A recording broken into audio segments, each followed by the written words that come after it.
में बहुत कुछ पढ़ लिया, रसूलों के बारे में, किताबों के बारे में, फरिश्तों के बारे में पढ़ा ना ये सारा। आज जिन का भी पढ़ लो भाई।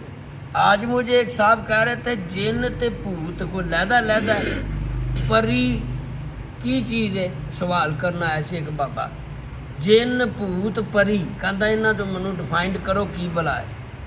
मैं आख्या जिन तो वो जी अग च बनी है तो शैतान की औलाद है ते भूत उर्फ आम मेरे हिसाब से जोड़े बंदे भूत चढ़ जाते हैं जिन्हों के वो एक्टिंग करते हैं, कोई ड्रामाबाजी करते हैं, एवं औलाद वाले भी होते हैं और इसी तरह फिरके भी होते हैं जैसे हमारे। फ़र्क इतना है कि जिन्नात में मुसलमानों की निस्बत जिन्नात में गैर मुस्लिम ज़्यादा है।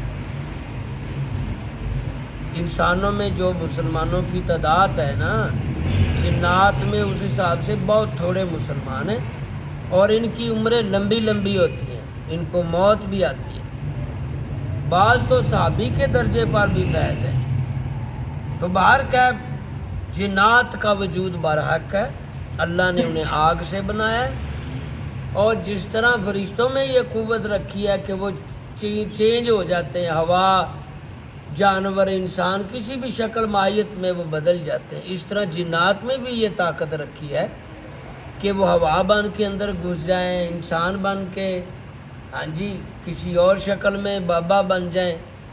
तो ये हुजूर की एक हदीस के कभी कभी औरत के पास जिन जो है वो ख्वाब मर्द बन के चला जाता है, गुनाह करता है, और कभी मर्द के पास जिन औरत बन के। अच्छा, इनकी मेल फीमेल भी है, जिन भी होता है जिननी भी। परी जिसको पूछते रहे परी क्या है, वो असल में परी जिन की बेगम को ही कहते हैं, या जिन साहब की बेटी को कह लो वो परी है, जिन साहब की बहन को कह लो, जिन दी भैन होवे, जिन दी धी होवे, जिन दी बेगम है, भावें उहदी खड़पैंच माँ होवे, जेड़ी फीमेल जिन होएगा उन्हों परी कह देंदे ने फारसी जबान च। असल च साडे पंजाबी कहंदे जिननी, फारसी कहंदे ने परी। हुंदी ओही बला है ते बनी वो भी अग चों है। और इस तरह औलाद भी जिवें साडी इंसानां दी औलाद, शादी खुशियां, इंज भी उन्हां दा भी औलाद भी अगे।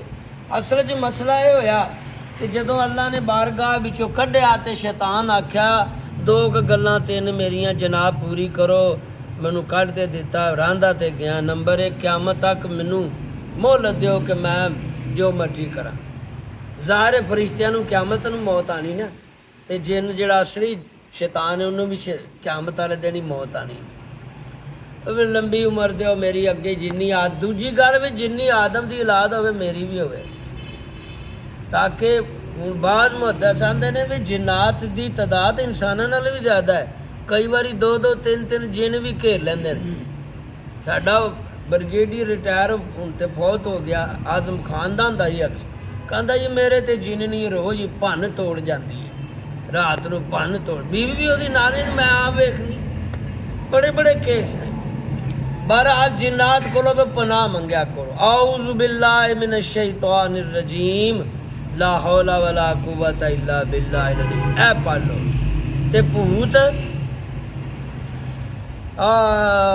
फरिश्तों से बेहतर है इंसान बनना, मगर इसमें लगती है मेहनत ज़्यादा।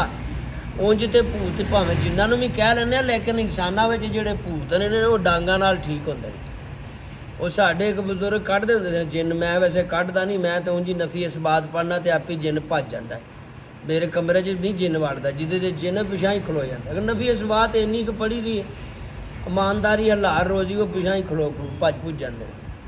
तो वो जेड़े बेचारे नहीं इन्ना इलम जानते तो वो कढ़दे सन। मैं एक दिन बाबे दे नाल साडे वो धूणियां देंदे सन नासां च, जिहदे जिहड़ी बीबी ते बीवे धूणी ला के ना धूणी कुटदे सन, छुरी मार, वो आपे ही जिन भज जाता है। और मैं एक बार हौली हौली पूछा, मैनू दसन ना पहले भी ये जिन नूं मारने इनू थोड़ी मारना। मैं आख्या बाबा जी धोखा ना दिओ, शोभदाबाजी है। कुटन बाई नूं दे जे, बाबे नूं दे जे, ते जिन नूं कुटना उन्होंने क्यों कुट रहे जिहड़ा असल बंदा बॉडी बैठी। फिर उन्हें हौली हौली बड़ी देर बाद जो मरना उन्हें आख्या यार पता की है इन्हें भूत ਯਾਨੀ ਇਹਨਾਂ ਦੇ ਜਿੰਨ ਨਹੀਂ, ਇਹ ਦਿਮਾਗ ਖਰਾਬ ਹੋਈਆਂ ਔਰਤਾਂ ਨੇ। ਜਿੰਨ ਜੂਨ ਕੋਈ ਨਹੀਂ ਹੁੰਦਾ, ਇਹਨੂੰ ਮੈਂ ਧੂੜੀ ਦੇਣਾ ਸਿੱਧੀ ਹੋ ਜਾਂਦੀਆਂ ਨੇ, ਨਾਲ ਛੋਟੀਆਂ ਮਾਰਨਾ ਸਿੱਧਾ ਕਰ ਦੇਣਾ।